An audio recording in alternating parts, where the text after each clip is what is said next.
Allez. Petite ouverture donc d'une boîte de deck du dragon légendaire. Donc bonjour YouTube, on se retrouve donc pour une petite ouverture de boîte de deck du dragon légendaire. Boîte qui coûte à peu près 40€ et qui regroupe donc les 3 decks, les 3 nouveaux decks de sortie avec... Merde. Avec d'abord le deck du dragon... Merde. Avec le deck du dragon magicien sombre, le dragon chevalier. Le deck donc du cyber dragon. Et le deck dragon pendule, que personnellement j'utiliserai jamais parce que j'aime pas les monstres pendules. Je les hais, je les déteste et je les méprise. Donc, ce qui est bien, c'est que sur les trois decks, donc c'est bien, c'est une boîte à 40€ pour 3 decks. Je trouve que c'est carrément rentable parce que acheter les 3 decks séparément, ça craint. Parce que les 3 decks séparément, c'est quand même. Éviter d'abîmer, ouais, c'est de pas abîmer les cartes. Acheter les 3 decks séparément, ça craint parce qu'il manque des cartes pour les decks. Donc c'est vraiment pas très cool. Mais sinon, c'est bien. Là, on va voir que. On va prendre le deck. Je prends le deck Cyber Dragon pour montrer un peu les cartes qu'il y a dedans. Le deck pendule, je le montrerai pas parce que jamais. Donc, là, on a le gros monstre du deck qui est un monstre fusion. Donc, les cartes magie. Hop. Deuxième monstre fusion. Deuxième monstre ici, le Cyber Dragon. Une des meilleures cartes qu'il a jamais inventées dans Yu-Gi-Oh! Quand même, le Cyber Dragon, faut le dire.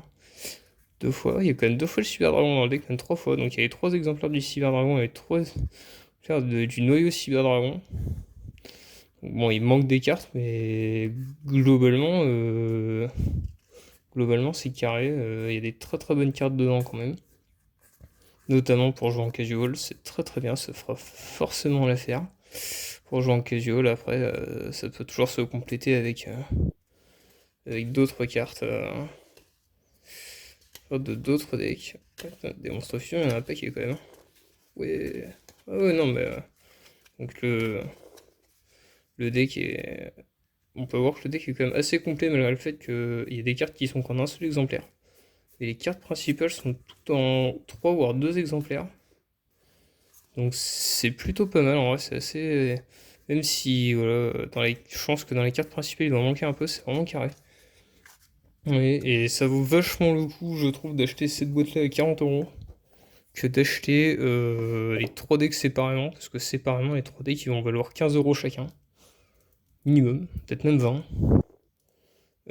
Donc ça ferait 60, ouais, 45-60€ pour 3 decks, alors que là j'en ai eu pour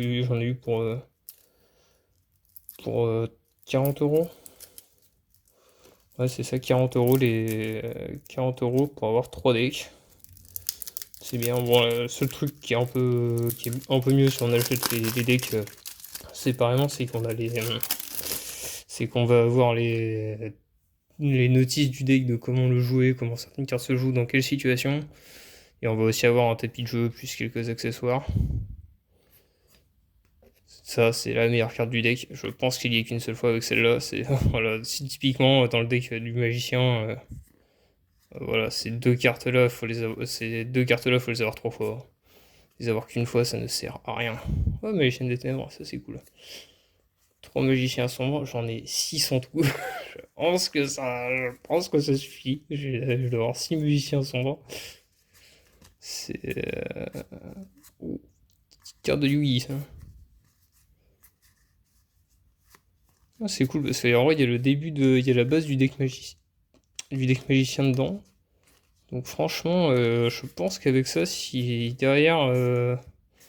On peut on achète les cartes à l'unité pour créer un deck magicien, bah c'est carré, hein, franchement. Il y a toutes les bases du deck magicien presque. Donc franchement, carré. Et le deck pendule, de toute façon, je l'ai dit, je l'annonce, je ne le montrerai pas. Enfin, je peux le montrer vite fait parce que comme ça, c'est ouvert, mais je pense sincèrement que le deck. Bon, c'est le deck qui résiste à l'ouverture. C'est-à-dire qu'en plus d'être un deck à chier, il résiste à l'ouverture. Déjà, rien que pour ça, je devrais pas l'ouvrir. Déjà rien que pour ça. Sachant que c'est de la saison que, avec Vrain, ça fait 2 saisons que j'ai jamais regardé. J'ai pas vu un seul épisode de Pendule, de Arc-Five. C'est Arc-Five. En plus, au début, je disais Arc-V. Voilà, je le dis, au début, je disais Arc-V. Voilà, comme un gros con. Bon, ça se pense Arc-5.